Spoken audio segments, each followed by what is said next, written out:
How you doing, guys? Today I am going to show you what I'm going to do to kind of hide all of the bulky electrical components of the 1056. At the Wheel Horse show I picked up this battery tray, which is basically a small style Wheel Horse battery tray that you would find in like a 857, a short frame.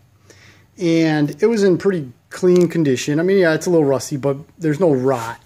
And I decided that was going to be my hiding place for all of the necessary components. Starter solenoid, rectifier. I do have a relay for my accessories, and then a fuse panel for those accessories in general. So I said to myself, all right, let's do some layout. I basically have laid it out like this. I have, real briefly, I have the fuse panel going here. I have the starter solenoid. It's going to be bolted in the back. My rectifier is going to go into these two holes right here. It's going to get bolted like in that position. And then the accessory relay is actually going to get bolted into this particular position right here. I'm going to have all of the wires kind of coming in and out the back side of the battery tray underneath this support brace, so that way you don't see anything from the outside. To install this, I figured I would put it in the original spot that the 1056 would have its battery tray, which is actually between the motor and the steering gear. Because, as you know, I've relocated the battery to under the seat pan. Just gives it a little bit cleaner look, and that's, in my opinion, that's where Wheel Horse should have put the battery from the start. But I've modified what I needed to modify, and the battery's going to ride underneath the seat right over to the axle. But I have installed my oil temperature gauge, and that, as I've shown in previous videos, has this large probe situation going on in fittings in order to get that probe in the oil so we can monitor the oil temperature. And because it's hard, in other words, it's, there's no flexibility in basically in any of this, I have to ride over the top of this sending unit for my oil pressure gauge, which is mounted right here by my shifters. So in order to do that, I thought about it, and how was I going to do it? So I basically just came up with the theory. I'm going to make a couple stilts and just raise the battery tray up, make it look clean, and then I'll clear the probe, and I'll have enough room and support to put all my electrical components in. So what I did was I took some measurements, and I went over to my buddy's shop, and I cut a couple pieces of 3/4 inch bar stock. I bored it for 5/16 18 thread, because that is, get this off, because that is the original thread size of the battery tray. And I wasn't going to try cutting these off or anything to that effect. I just said, you know what, let's use what I got. Let's use what I got. So I just made that and just screw them on. They screw on nice and easily, just like they're supposed to. Just do this, tighten it down, and now I have provisions 5/16 18 to bolt this entire assembly down to the frame. And I just got a couple cap style 5/16 18 bolts. Come on, you can do it. There it is. And I just bolt the tray down. So I'm going to put you on pause for a second. I'm going to put this tray in place. I'm going to bolt it down so you can see what it looks like, and then we'll move on. All right, so there it is, all bolted in. And as you can see, they do have a couple of those stilts that I made.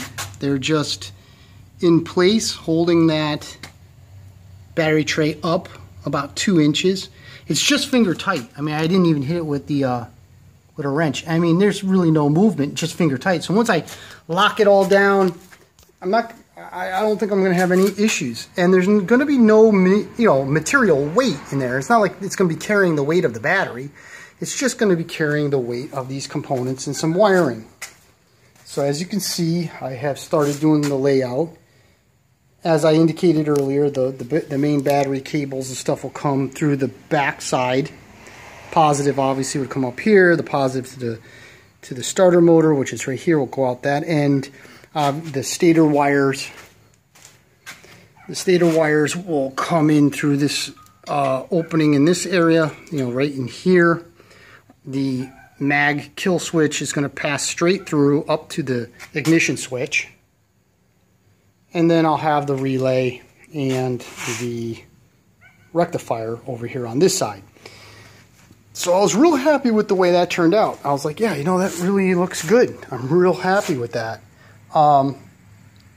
But visually, I'm like, I'm not going to want to take a look at all that wiring. It's just going to look awful.